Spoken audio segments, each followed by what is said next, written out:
तो उसके भरोसे पर चढ़ाना कि मैंने सुना है, मेरा विश्वास मेरी कथा कहती है। कितना सुंदर बात है। एक पंडित जी कथा कहने के लिए ब्रज की भूमि पर आए। उन्होंने कहा भगवान भव सागर से पार कर देता है। और ब्रज की एक भोली भाली गोपी जो कि कुछ नहीं जानती थी, ना पढ़ी थी ना लिखी थी, उसने प्रवचन में सुन लिया भगवान भव सागर से पार करता है। गरीब साधारण सी सहज सी, उसके पास कुछ नहीं। वो यमुना जी के घाट पर गई, नाव वाले से कहा मुझे पार कर दो। नाव वाला बोला 4 आने लगेंगे। उसने कहा मेरे पास में 1 आना है, मुझे पार कर दो। नाव वाले ने पार नहीं करा।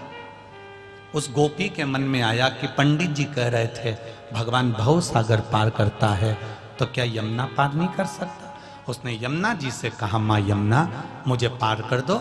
यमुना में पांव रखा, इतनी गहरी यमुना, यमुना में पांव रखकर वो चलती चलती पार हो गई। रोज जाती रोज आती, रोज जाती रोज आती। गुरुजी की कथा पूरी हो गई और गुरुजी अपने गांव जाने लगे। तो गोपी ने कहा चलो मैं भी वहीं जा रही हूं, अपन दोनों साथ ही चलते हैं। गोपी भी साथ हो गई। यमुना के घाट पर गुरुजी ने नाव वाले को बुलाया तो गोपी कहती है काय को बुला रहे हो गुरुजी, फालतू का पैसा लगा रहे हो। तो कैसे पार होंगे? गोपी कहती आप ही ने तो कहा था भगवान भव सागर से पार कर देता है। उस दिन से मैंने 1 रुपया भी खर्च नहीं करा। यमुना मैया से विनती करती हूं और यमुना मैया मुझे पार कर देती है।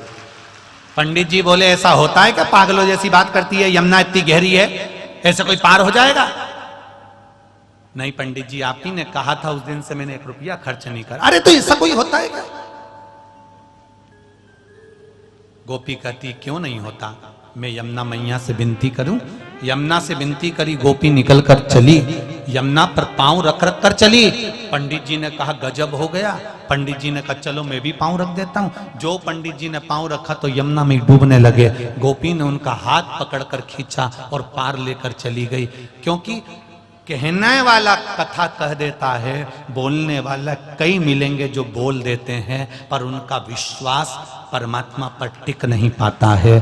संसार के लोगों से निवेदन है कि परमात्मा पर विश्वास टिकना चाहिए।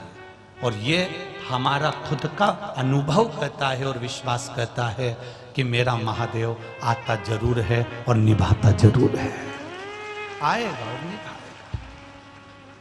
आता है। 3 दिन लगातार पानी गिरा। ये जमीन पर जहां कथा हो रही है ये खेत की जमीन है, इस पे कोई मुरम नहीं डली है, इस पे कुछ सामान नहीं डला है, केवल खेत की जमीन है।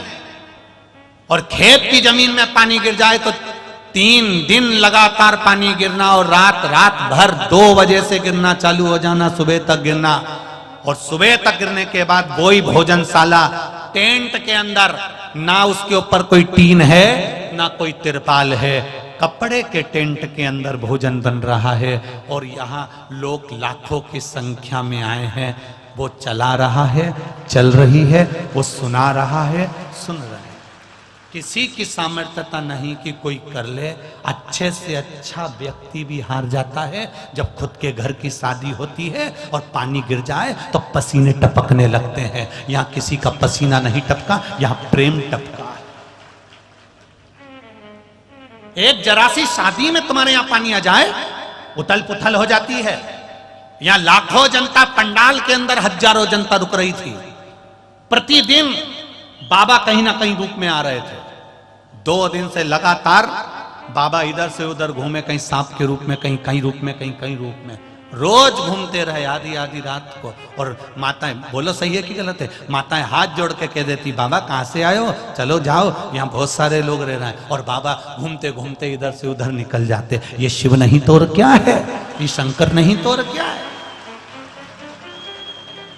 आया, अपना भजन कराकर, अपना स्मरण कराकर, भक्ति को देकर भगवती स्मरण कराकर गया।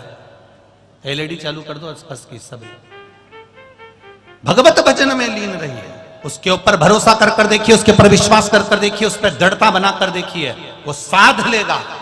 सहज नहीं है मेरा देव अधिदेव महादेव, सहज नहीं। वो पकड़ता है हाथ, डूबने नहीं देता है। अकाल मृत्यु वो मरे जो काम करे चंडाल का, काल उसका क्या बिगाड़े जो भक्त हो महाकाल का। शिव के उपासक बन, किसी आडंबर में हमें नहीं पड़ना, किसी ढोंग प्रपंच में हमें नहीं पड़ना, छूछा में हमें नहीं पड़ना, संसार के लोगों में हमें नहीं पड़ना। हमें तो उसकी भक्ति में पड़ना है कि हम जाएंगे जल चढ़ाने तो वो भी हमारे को साधेगा। तेरे मंदिर में आना मेरा काम है और मेरी बिगड़ी बनाना तेरा काम, दूसरा कोई नहीं। पानी में डूबोगे तो मरोगे और शिव महापुराण में डूबोगे तो तरोगे। ये वो पुराण, ये वो पुराण जो फल देती है, निश्चित सुख